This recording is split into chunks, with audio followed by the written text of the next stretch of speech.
Anthony Giddens modernity की बात करते हैं कि आजकल सब लोग मॉडर्न हो रहे हैं, सब लोग भाग रहे हैं इधर उधर इधर उधर, कोई कार से, कोई गाड़ी से, कोई कहीं से वीडियो कॉल हो रही है, नेट चला रहे हैं, है ना, गेम्स हो रही हैं, सभी लोग भाग रहे हैं, मॉडर्न हो रहे हैं। तो इसी चीज को देखते हुए इन्होंने बुक दी है the runway world, runway world sorry, runway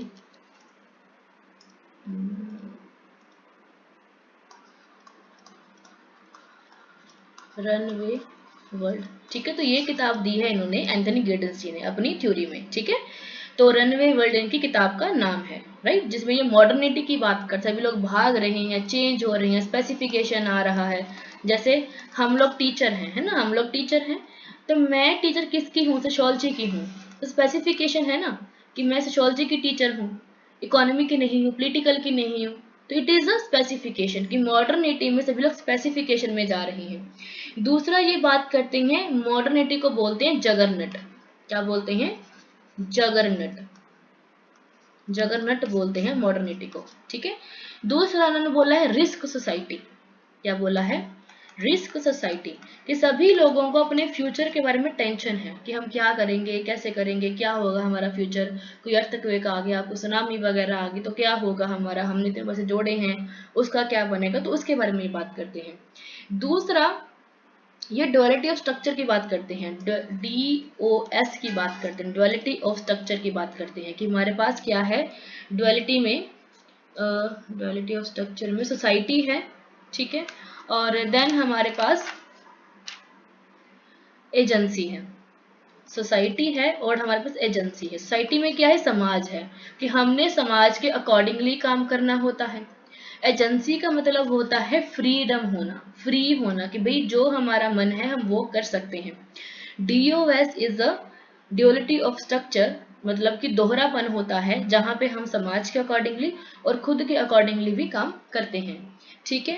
then ये मेमोरी ट्रेसेस की बात करते हैं कि मेमोरी क्या होती है, जैसे कि आप कुछ सेव करते हो अपने दिमाग में, वो सेव कैसे होता है, क्या आप याद करते हो, ठीक है। दूसरा ये सर्कल ऑफ स्ट्रक्चरिज्म की बात करते हैं कि जैसे स्ट्रक्चर कैसे कि आपने एक बार झटका लगाया, देन आप फिर उस चीज पे आ गए, देन फिर आपने धक्का लगाया, फिर उस चीज पे आ गए, तो स्ट्रक्चरलिज्म चल, सर्कल हो रहा है, कि सर्कल बन रहा है, गड़बड़ हो रही है, फिर बन रहा है, फिर गड़बड़ हो रही है, ठीक है।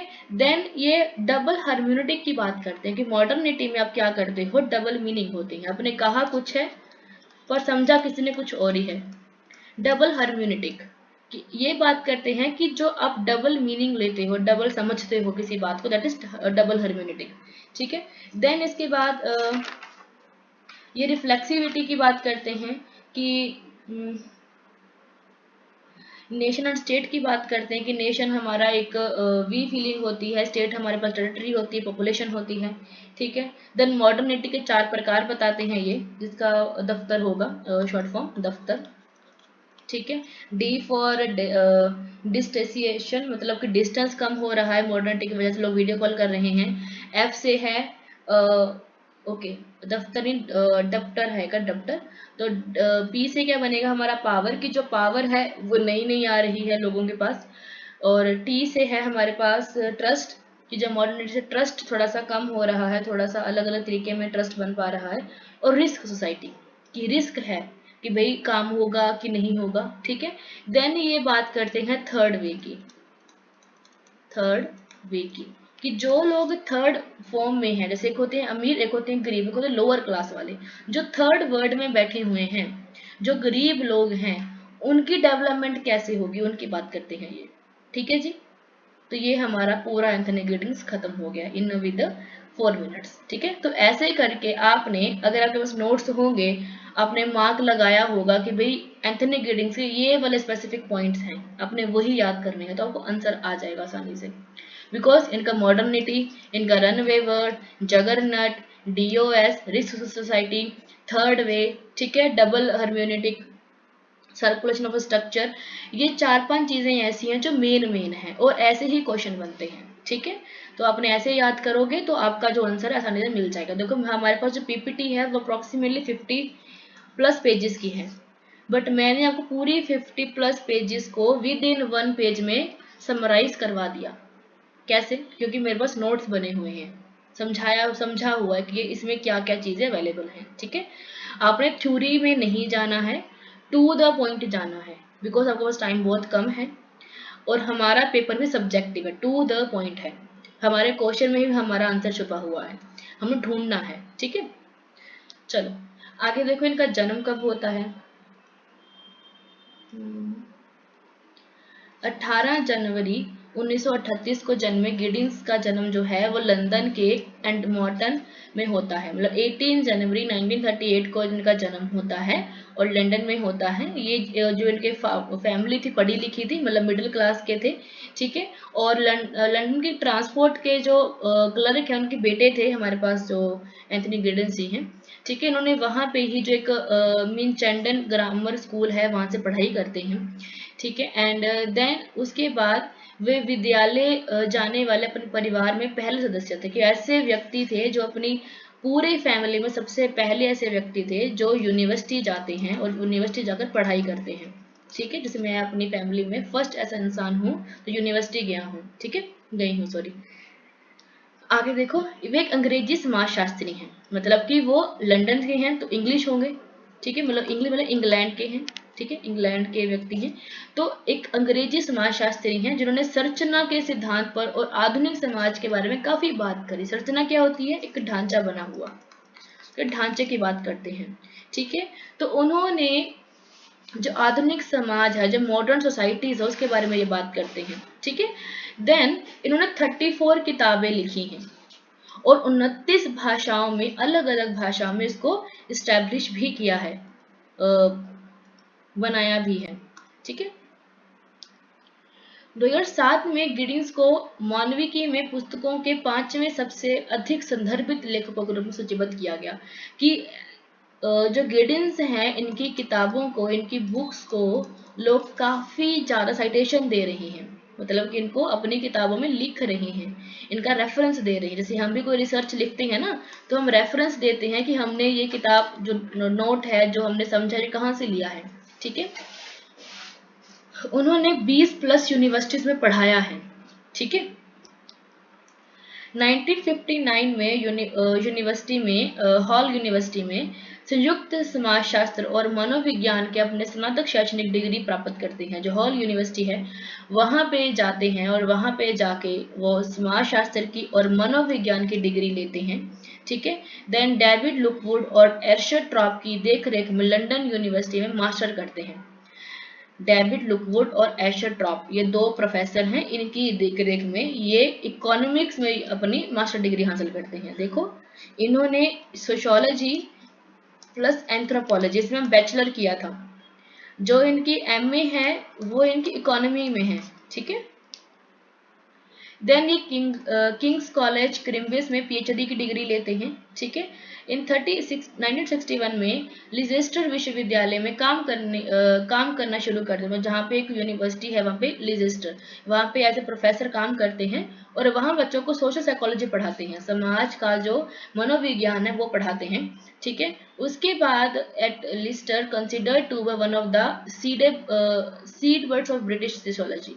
ठीक है, और कहते हैं कि जो लिजेस्टर है उसने ब्रिटिश समाजशास्त्र के 20 आधारों में एक माना जाता है, क्योंकि इसी में पढ़ के ही, इसी में पढ़ा के ही जो हमारे सोशियोलॉजिस्ट पनपे हैं, जन्मे हैं। ठीक है, आगे है, उन्होंने नॉबर्ट एसिलॉस की मुलाकात करते हैं। नॉबर्ट एक एसिलॉस है, वहाँ उनसे मुलाकात होती है।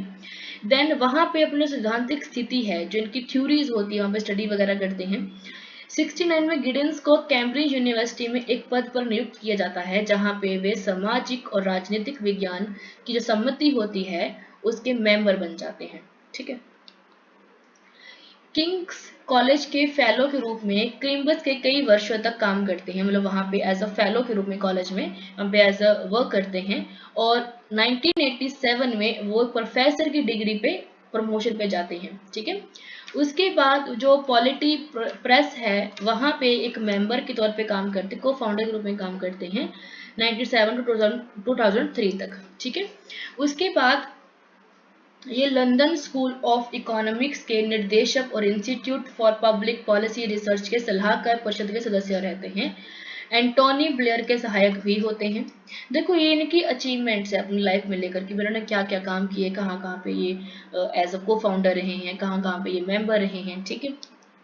ये गिडिंस का थर्ड वे जो था, जो थर्ड वे मैंने लिखा हुआ है, थर्ड वे, ठीक है, जो ब्लेयर का मार्गदर्शन राजनीतिक विचार रहा है। देखो पॉलिटिकल सिस्टम में होता है कि भाई हम गरीब हैं, ये कैपिटलिस्ट हैं, ये समाजवादी हैं, जो दबे कुचले लोग हैं वो कहाँ पे जाएंगे, ठीक है।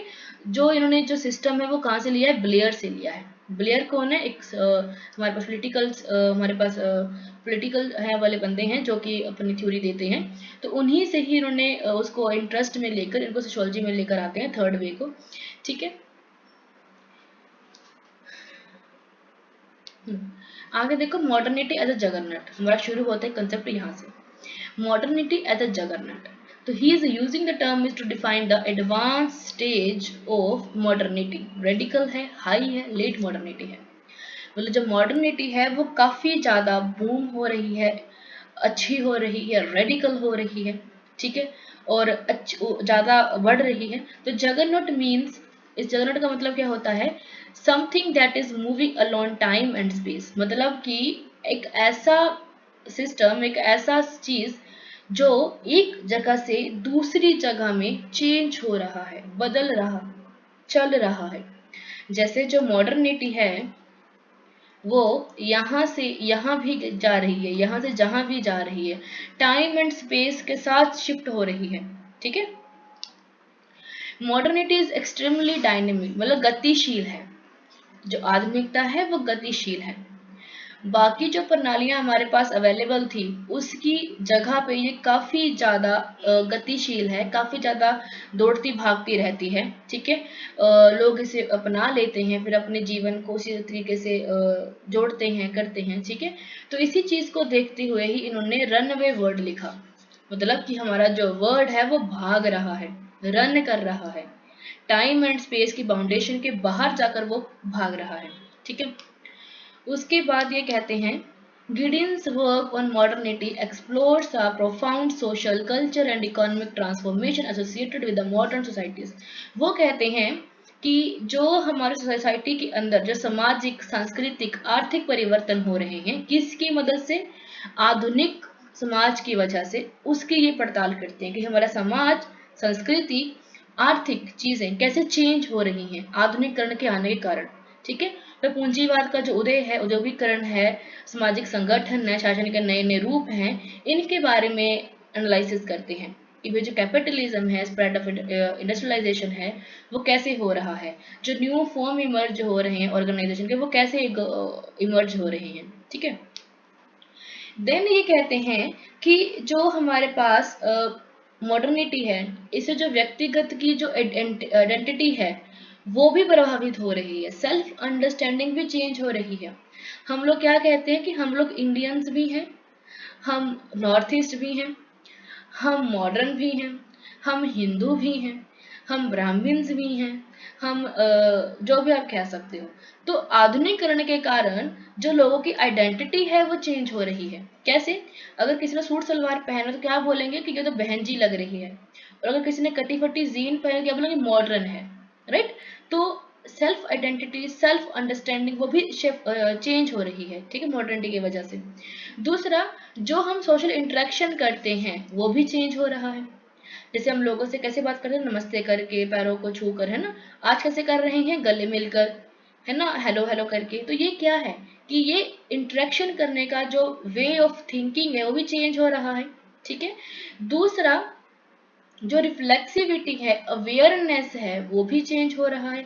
नए नए प्रोसेस आ रहे हैं कि हम कौन हैं, हम कैसे हैं, हमने कैसे कपड़े पहनने हैं, कैसा हमने रहना है। It is all about the modernity, ठीक है। 4 प्रकार है मॉडर्निटी के। फर्स्ट है दफ्तर, दफ्तर, दफ्तर, ठीक है, दफ्तर जैसे बोलते हैं ना जो तोतले बच्चे होते हैं दफ्तर बोलते हैं, दफ्तर है ना, तो दफ्तर बोलना है दफ्तर को अपने। तो दफ्तर में डी का मतलब है डिस्टेंसिएशन, मतलब कि जो दूरी है वो कम हो गई है। मॉडर्निटी के आने से जो दूरी है वो कम हो गई है। लोग लैपटॉप के जरिए, कंप्यूटर के जरिए, फोन के जरिए लोगों को मिल सकते हैं, कांटेक्ट कर सकते हैं, वीडियो कॉल कर सकते हैं। जो पावर है, जो शक्ति है, वो भी क्या हो रही, अच्छी हो रही है। लोगों के पास पावर आ रही है, सक्षम हो रहे हैं अपने आप को समझने के, लोगों को समझते हुए। ठीक है। दूसरा है ट्रस्ट।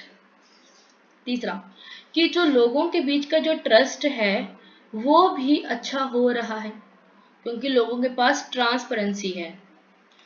अगर किसी ने गूगल पे किया तो उसका स्क्रीनशॉट लेकर आप शेयर कर दो, तो इट इज अ ट्रांसपेरेंसी कि भाई आपने पैसे भेजे हैं तो आ गए हैं।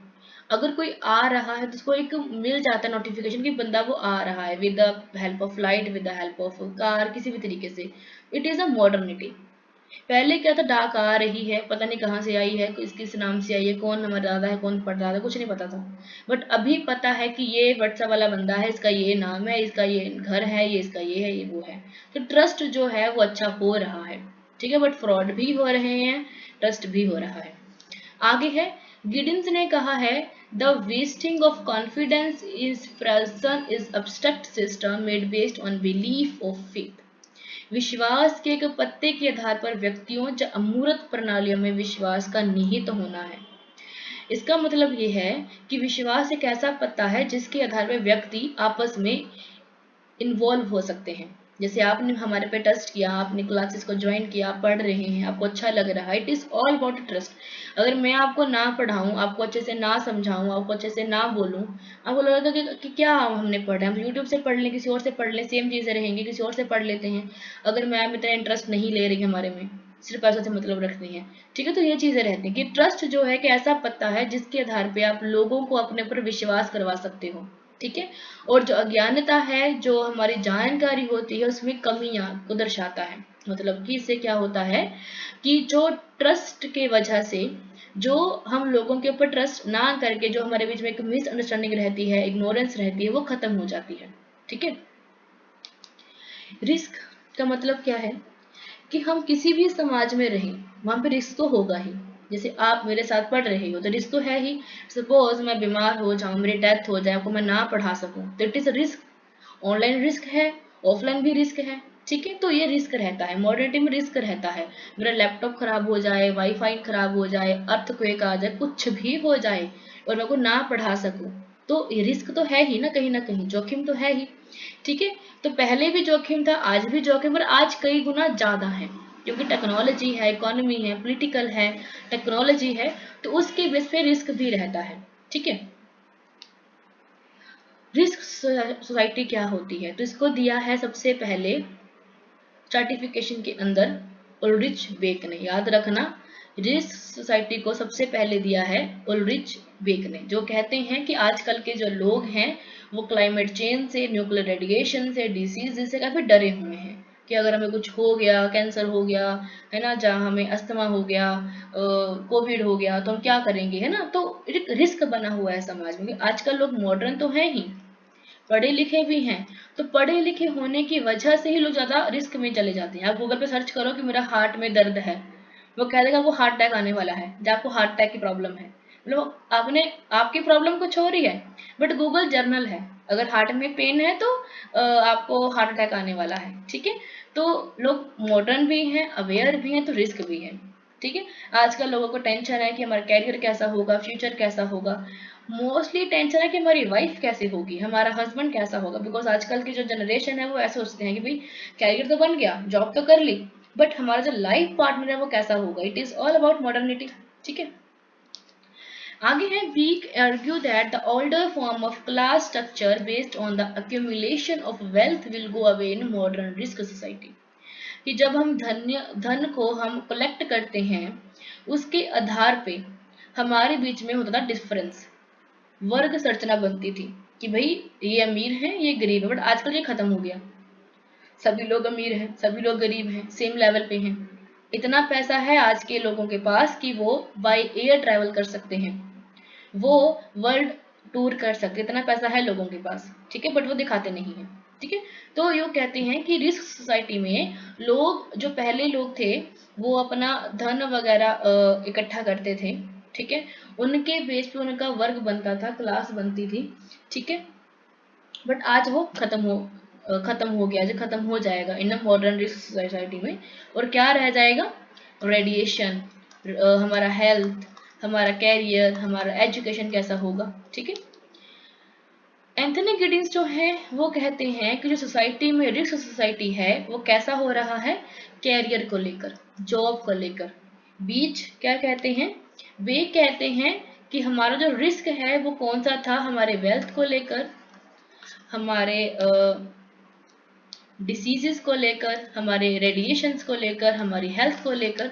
बट आजकल का कैसा रिस्क है, जो गेडिंग सी बात करते हैं, वो है कैरियर का, जॉब का, कि हमारी जॉब कैसी होगी, कैरियर कैसा होगा, ठीक है।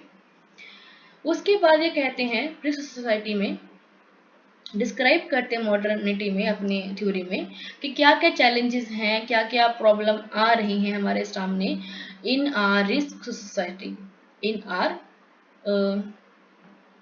जोखिम समाज में, ठीक है। उसके बाद ये बात करते हैं कि हमारे समाज में प्रदूषण है, परमाणु दुर्घटनाएं होती हैं, आर्थिक अस्थिरता है, ये भी सब रिस्क का ही पार्ट होता है, ठीक है। आगे है स्ट्रक्चरेशन थ्योरी। स्ट्रक्चरेशन थ्योरी, स्ट्रक्चरेशन थ्योरी का मतलब क्या होगा? जो हमारे पास स्ट्रक्चर है, जो ढांचा बना हुआ है, उसकी बात करते हैं कि स्ट्रक्चरेशन में हमारे पास दो पार्ट रहते हैं, सोसाइटी का और एजेंसी का। एजेंसी कह सकते हो, एजेंट कह सकते, एजेंट हम खुद हैं, एजेंसी हमारे भाव हैं, ठीक है। तो एजेंसी और सामाजिक संरचना ये दोनों रहती हैं, ठीक है।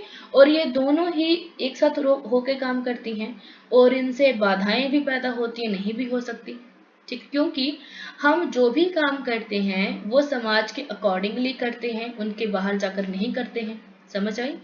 जो भी हम एक्शन लेते हैं वो समाज के अकॉर्डिंगली लेते हैं, सोसाइटी के अकॉर्डिंगली लेते हैं।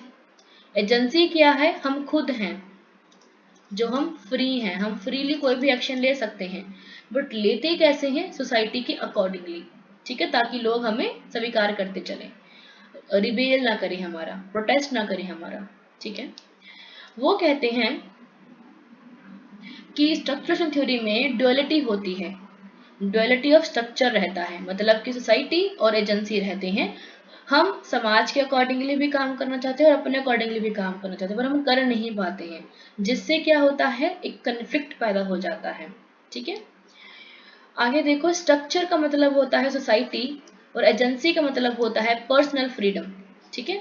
तो structure has some rules and regulation, society के कुछ रूल्स हैं, नॉर्म्स हैं, रेगुलेशंस हैं, और एजेंसी में हम काम करते हैं अपनी मेमोरी के अकॉर्डिंगली, अपनी फ्रीडम के अकॉर्डिंगली। जैसे मेरे मन में, मेरे मेमोरी का ट्रेस है कि भाई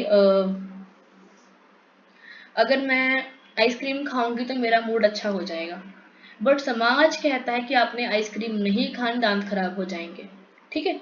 तो हम दो तरीकों से काम करते हैं, सोसाइटी के अकॉर्डिंगली या फिर अपने अकॉर्डिंगली, ठीक है। आगे देखो, स्ट्रक्चर में हमारे पास रूल्स एंड रिसोर्सेज रहते हैं, प्रॉपर्टीज रहती हैं जो कि हमें बाइंड करती हैं टाइम और स्पेस के अकॉर्डिंगली, कि भाई आपने अपने इस टाइम और अपनी इस जगह के अकॉर्डिंगली आपने फंक्शन करना है, इसके अलावा कोई और फंक्शन नहीं कर सकते हो।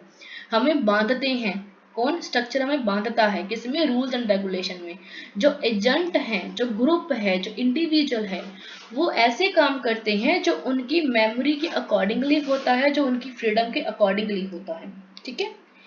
जो मेमोरी ट्रेसेस है वो तीन तरीके की होती हैं। फर्स्ट है डोमिनेशन, मतलब कि पावर होना, ठीक है, कि हमारे पास पावर है, हम अपने अकॉर्डिंगली काम कर सकते हैं। सिग्निफिकेंस, मीनिंग होना, कि हम जो भी एक्शन ले रहे हैं इसका ये मीनिंग है, ये हमारी खुशी के लिए है। तीसरा लेजिटिमेशन, नॉर्म्स, कि ये सही है हमारे लिए, ये सही है, हम अच्छा इसको करना चाहते हैं, इट इज लेजिटिमेशन, ठीक है, वैधीकरण। आगे ड्युअलिटी ऑफ स्ट्रक्चर, इसका मतलब क्या है? वो कहते हैं एजेंसी और स्ट्रक्चर ड्युअलिटी ऑफ स्ट्रक्चर का निर्माण करते हैं। एजेंसी मतलब कि हम फ्री हैं, स्ट्रक्चर मतलब कि हम सोसाइटी के अकॉर्डिंगली बंधे हुए हैं, ठीक है। इसके लिए ये किताब लिखते हैं कॉन्स्टिट्यूशन ऑफ सोसाइटी, की समाज का संविधान। ठीक है, वो कहते हैं कि जो सोसाइटी है और जो एजेंसी है हम इसको अलग अलग नहीं कर सकते, इसको हम अलग नहीं कर सकते, एक ही सिक्के के दो पहलू होते हैं। हमने समाज के अकॉर्डिंगली भी चलना होता है और अपने मन की भी करनी होती है। ठीक है, दरखिम कहते हैं कि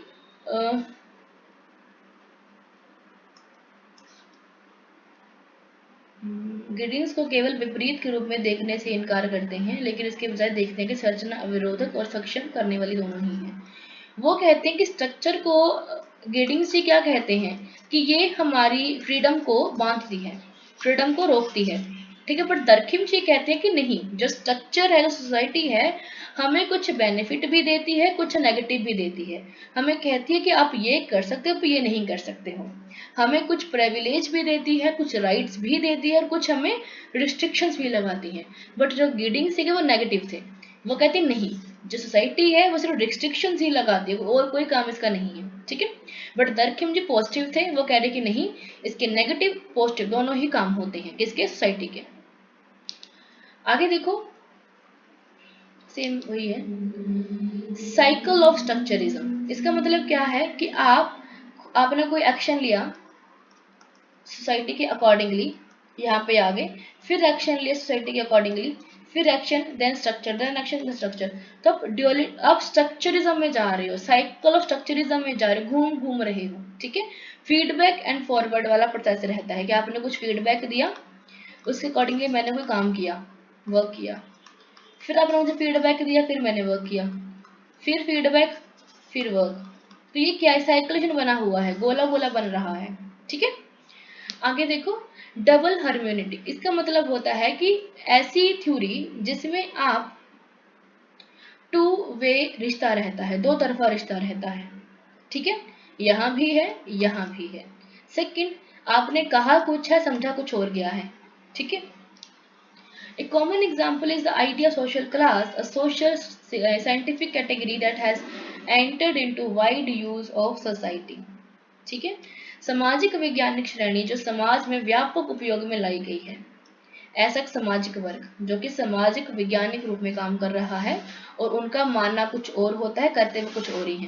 ठीक है, in 1970 held to be distinguished with feature of social science, double hermeneutic has become a criterion to demarcating of human social from the natural sciences। वो कहते हैं कि वो जो सोशल साइंस था इसको डबल हर्मेनेटिक से अलग किया गया। सोशल साइंस अलग है, जो डबल हर्मेनेटिक है वो अलग है। ये कब किया गया, 1917 में। थर्ड वे क्या होता है, थर्ड वे ऐसा है जहां पे इनकी किताब का नाम है the renewal of social democracy 1998, सामाजिक लोकतंत्र का नवीनीकरण। कि जो आपके पास दबे हुए कुचले हुए कंट्रीज हैं उनकी डेवलपमेंट कैसे हो सकती है। ठीक है, उनको कैसे मेन स्ट्रीम में पास लेकर आ सकते हो। इट इज थर्ड वे, कि थर्ड वे के अकॉर्डिंगली, थर्ड वर्ड जो आपके पास अवेलेबल है उसको आप कैसे से प्रोग्रेसिव वे में ले सकते हो। ठीक है, प्रगतिशील केंद्रवान। ठीक है, तीसरा जो रास्ता है आल्सो नोन आधुनिकीकृत सामाजिक लोकतंत्र के रूप में जाना जाता है। मॉडर्नाइज्ड सोशल डेमोक्रेसी, जो समाज की डेमोक्रेसी है उसको मॉडर्नाइज कर देना ताकि सभी लोग फ्रीडम तरीके से अपनी बात को कर सकें। ठीक है, जो लेफ्ट सेंटर राइट है, जो सेंटर लेफ्ट पॉलिटिक्स है, उनको सिंथेसिस करना, कंबाइन करना इकोनॉमिकली लिबरल तरीके से ताकि सभी लोग मिलकर काम कर सकें। देखो हमारा वर्ड है, यहाँ पे लेफ्ट है, यहाँ पे राइट है। ठीक है, वेस्टर्न है, यहाँ पे ईस्टर्न है। तो इनको मिलाना इकोनॉमिकली, पॉलिटिकली, सोशली तरीके से, ताकि ये समाज के अकॉर्डिंगली काम कर सके। ठीक है, ये समाज के अकॉर्डिंगली काम कर सके और समाज को इन्हेंस कर सके। ठीक है, जो लोग गरीब हैं, जो कंट्री गरीब है, उनको बढ़ावा दिया जा सके। कैसे, उनको इकोनॉमी इन्हेंस करके, उनकी डेवलपमेंट करवा के। According to Giddens, the overall aim of third wave politics should be help citizens pilot their way through the major evolution of our time globalization, कि जो ग्लोबलाइजेशन है, ट्रांसफॉर्मेशन है, पर्सनल लाइफ है, relationship of nature है, इन सभी को मिला के जो ऐसे व्यक्ति हैं, ऐसे नागरिक हैं जो दबे कुचले हैं, उनको बढ़ावा देना, उनकी डेवलपमेंट करना। ठीक है। Giddens remain Fairlie optimistic about the future of humanity, कि जो उनका जो मेन पर्पस था वो ये था ह्यूमन बनना, कि आप ह्यूमन बन जाओ, एक आप इंसान बन जाओ, सभी लोगों को साथ लेकर चलो। कोई भी सिंगल एजेंट, कोई भी ग्रुप, कोई भी मूवमेंट आप अकेले नहीं लड़ सकते, उसके लिए आपको सपोर्ट की जरूरत है। ठीक है। आप इसीलिए आप ह्यूमन बनो, आप लोगों को जोड़ो, उनकी हेल्प करो ताकि आपकी भी हेल्प हो सके। ठीक है। थर्ड वे में बात करते हैं कि एकल व्यापक सबको जोड़ने वाली विचारधारा है, कि सभी लोग जोड़े, जो छोटी छोटी तस्वीरें हैं, छोटे छोटे जो आपके घर हैं, कार्यस्थल हैं, उनको डायरेक्टली तरीके से बड़े लोगों के साथ मिलाना।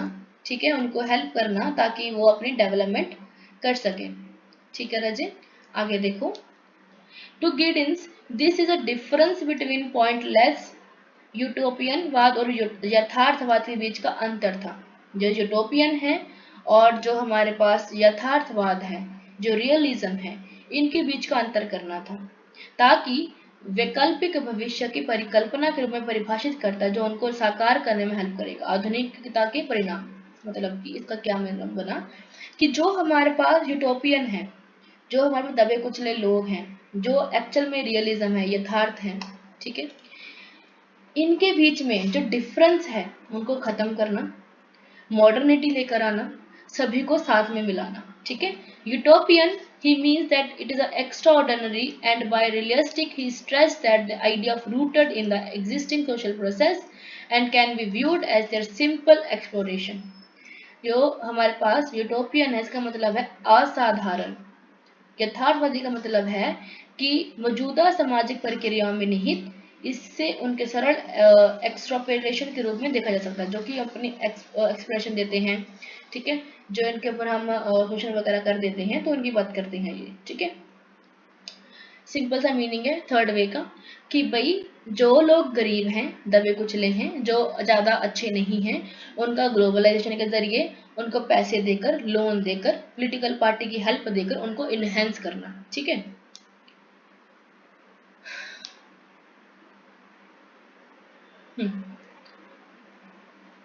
क्योंकि इसने यूरोप, लैटिन अमेरिका, ऑस्ट्रेलिया में दुनिया भर के कई सारे जो केंद्र वामपंथी राजनीतिक दल हैं उनको प्रभावित करा था। ठीक है। उसके बाद ये दिन प्रतिदिन के जो राजनीतिक क्षेत्र हैं उनको थर्ड वे से अपने आप को अलग कर देते हैं और कहते हैं कि जो नव उदारवाद है, न्यू लिबरलिज्म है, जो डोमिनेंस ऑफ कैपिटलिज्म मार्केट है, इससे झुकना नहीं है। आपने सभी को लेकर चलना है, इंक्लूसिव होना है। ठीक है। इंक्लूसिव रहना है और सभी की डेवलपमेंट करनी है, सभी को मिलाकर, ऐसे बात करते हैं सिंपल वे में। ठीक है।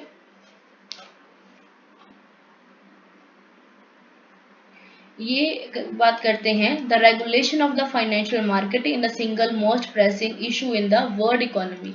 जो आपकी सिंगल मार्केट है, फाइनेंस की जो मार्केट है, इनको वर्ल्ड लेवल पे लेकर जाओ ताकि ग्लोबल कमिटमेंट हो सके, फ्री ट्रेड हो सके, ताकि लोगों की डेवलपमेंट हो सके। आपने देखा होगा हमारे इंडिया भी जो है वो अलग अलग लोगों से फ्री ट्रेड कर रहा है, FTA, फ्री ट्रेड एग्रीमेंट कर रहा है, ताकि जो कस्टम ड्यूटी है, जो टैक्स वगैरह है, वो ना लगे, सभी की डेवलपमेंट हो सके ग्लोबल लेवल के ऊपर। ठीक है। This third way. आगे है रिफ्लेक्सिविटी।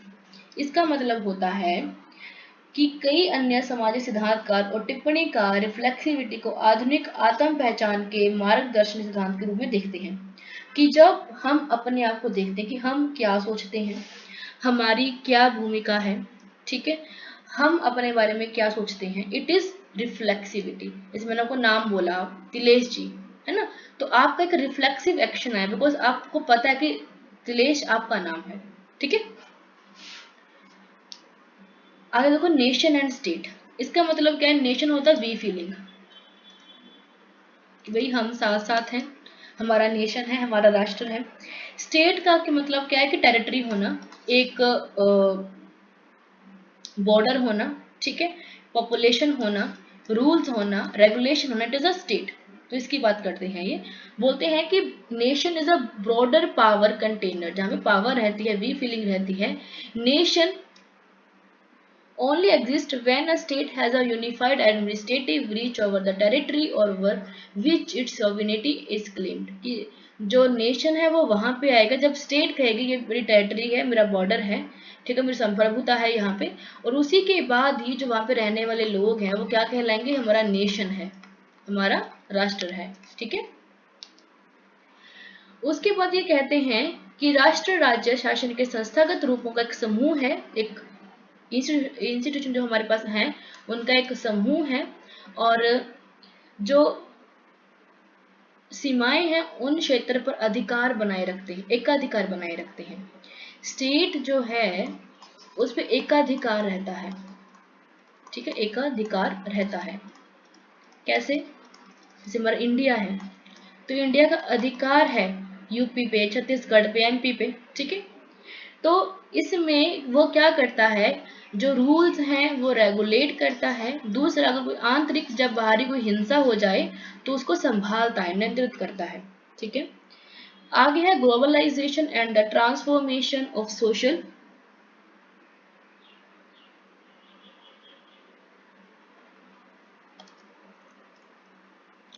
गिडन सामाजिक संबंधों, संस्थानों और पहचानों पर वैश्वीकरण के प्रभाव को देखता है कि जैसे हमारे इंस्टीट्यूशन है, रिलेशन है, इनके ऊपर ग्लोबलाइजेशन का प्रभाव पड़ रहा है। लोग मॉडर्न हो रहे हैं, ठीक है, अपनी तकनीक का एक्सचेंज कर रहे हैं, कल्चर को आदान प्रदान कर रहे हैं, तकनीक को, कनेक्टिविटी को एक्सचेंज कर रहे हैं, और जो पूरा वर्ल्ड है वो रनवे हो रहा है, भाग रहा है, कभी इधर तो कभी उधर, by flight, by car, by bus भाग रहा है, बाय इंटरनेट भाग रहा है। ठीक है। उसके बाद कहते हैं कि रोजमर्रा की जिंदगी में हमारे पास टेक्नोलॉजी काफी इनहेंस हो गई है। वैश्वीकरण की मदद से हम कुछ भी अपने घर पे मंगा सकते हैं, प्रवास हो रहा है, असमानता आ रही है। ठीक है। बुक देख लेते हैं तो capitalism and modern social theory लिखते हैं 1971 में। A contemporary critic of historical materialism लिखा है 1981 में। द कॉन्स्टिट्यूशन ऑफ सोसाइटी लिखा है 1984 में। सोशल थ्योरी या मॉडर्न सोशोलॉजी लिखा है 1987 में। कॉन्सिक्वेंसेस ऑफ मॉडर्निटी लिखा है 1990 में। मॉडर्निटी एंड सेल्फ आइडेंटिटी लिखा है 1991 में। The transformation of intimacy, sexuality, love and eroticism in modern societies लिखा है 1992 में। बियॉन्ड लेफ्ट एंड राइट लिखा है 1994 में। द थर्ड वे लिखा है 1998 में। द रनवे वर्ल्ड लिखा है 2000 में। सोशियोलॉजी लिखा है 2001 में। Europe in the global age लिखा है 2006 में। The politics of climate change लिखा है 2011 में। टर्बो कैपिटलिज्म लिखा है 2018 में। ठीक है, ये किताबों का नाम है। इन शॉर्ट में इन्होंने late modernity, high modernity and juggernaut की बात करी है। जो रिक्स सोसाइटी है उसको लिखा है ओल्ड्रिच बेक ने। जो मेमोरी ट्रेसेस हैं इसको DSR भी हम देख कह सकते हैं। इसका मतलब है डोमिनेशन, सिग्निफिकेंस, मीनिंग होना, और लेजिटिमेशन होना, DSL। ठीक है। स्ट्रक्चरल थ्योरी दी हुई है कि जिसमें सोसाइटी होती है, एजेंसी होती है, इसमें सेम यही बात करी गई है। टाइम स्पेस डिस्टिंक्शन की बात करते हैं कि लोग अपने आप को टाइम स्पेस के अकॉर्डिंग रख ही नहीं पा रहे हैं। मैं इंडिया बैठकर अमेरिका से बंदे से बात कर सकती हूँ, इट इज वट। जैसे आप, मैं अभी पंजाब में हूँ और आप छत्तीसगढ़ में हैं, इट इज वट कि मैं टाइम एंड स्पेस के बियॉन्ड जाकर आपसे बात कर पा रही हूँ। ठीक है। देन ये रिफ्लेक्सिविटी की बात करते हैं। ठीक है। डिसेंबलिंग की बात करते हैं। इसका मतलब एसोसिएट मॉडर्न लाइफ, कि आजकल के जो लोग हैं अपने को एसोसिएट कर रहे हैं, जो लोग मॉडर्न है उनके बीच में। रिफ्लेक्सिविटी की हम क्या चीज़ हैं, हम क्या अपने बारे में जानते हैं, सेल्फ अवेयरनेस के बारे में बात कर। थर्ड वे मतलब कि दबे कुचले लोग हैं उनको ग्रोथ करना, उनको डेवलपमेंट करना with globalization, with economy, with the political system. Theories of nationhood and regionalism की बात करते हैं।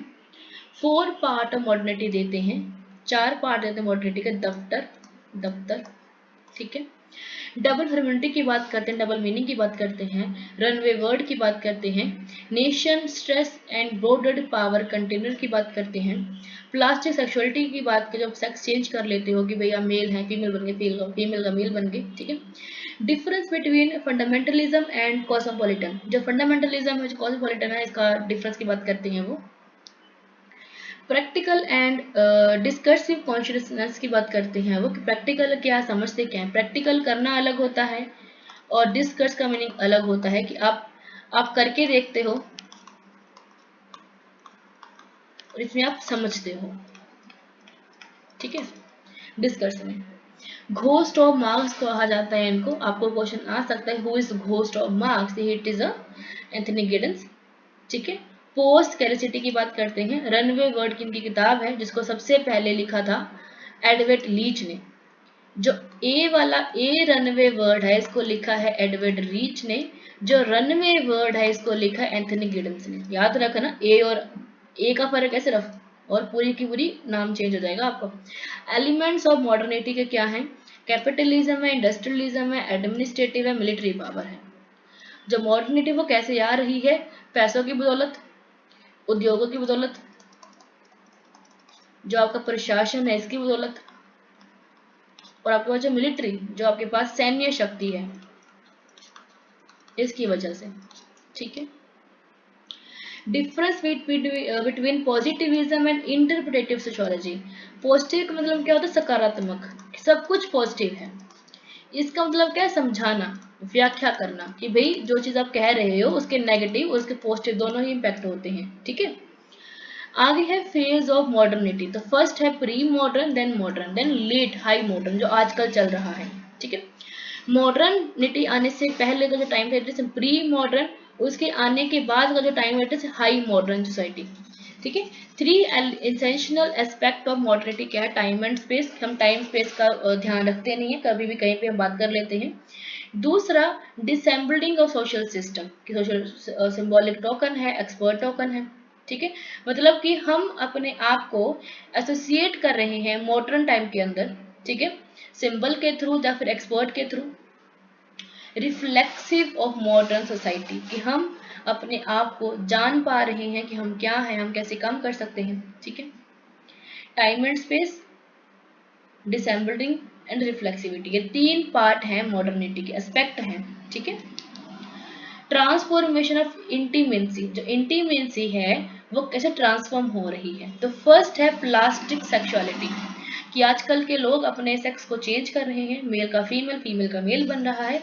कॉन्फिडेंट लव, मतलब कि मन करा लव कर लिया, मन करा नहीं लव करा, ठीक है। जहाँ आपने बोलते टाइम पास कर लिया, या फिर आप ओपन है कि भाई उसका मन करेगा वो किसी और पर जा सकती है, हम किसी का मन कर किसी और पर जा सकते हैं। दिस कॉन्फिडेंट लव, ठीक है। प्योर रिलेशनशिप की बात भी करते हैं जहाँ पे सब लोग कमिटमेंट है कि भाई हम प्योर हैं, हम लॉयल हैं, ठीक है। टाइप ऑफ कॉन्शियसनेस, जो आपके पास चेतना है, इसके दो प्रकार हैं, डिस्कर्सिव एंड प्रैक्टिकल। मतलब कि आपके पास जो सोचा समझा है, सोचना समझना, ठीक है। जो प्रैक्टिकल है, प्रैक्टिकल करके देखते हो कि भाई ये कैसे होगा। जैसे आपने खाना बनाना है, आपने मैगी बनानी है, तो पहले आप मैगी बनाओगे ना, प्रैक्टिकल करोगे, या फिर सोचते हो मैगी कैसे बनेगी, कैसे बनेगी, ठीक है। Four type of social movement, चार प्रकार के सोशल मूवमेंट होते हैं। फर्स्ट है डेमोक्रेटिक, सामने कुछ पीछे कुछ, ठीक है। फिर डेमो मतलब लोकतंत्र के लिए, लोकतंत्र के लिए होते हैं, ठीक है। दूसरे शांति के लिए होते हैं। तीसरा पर्यावरण के लिए होते हैं। दूसरा श्रमिकों के लिए होते हैं, ठीक है। तो इनके प्रकारों के बारे में बात करते हैं ग्रेडिंग से। So thank you so much.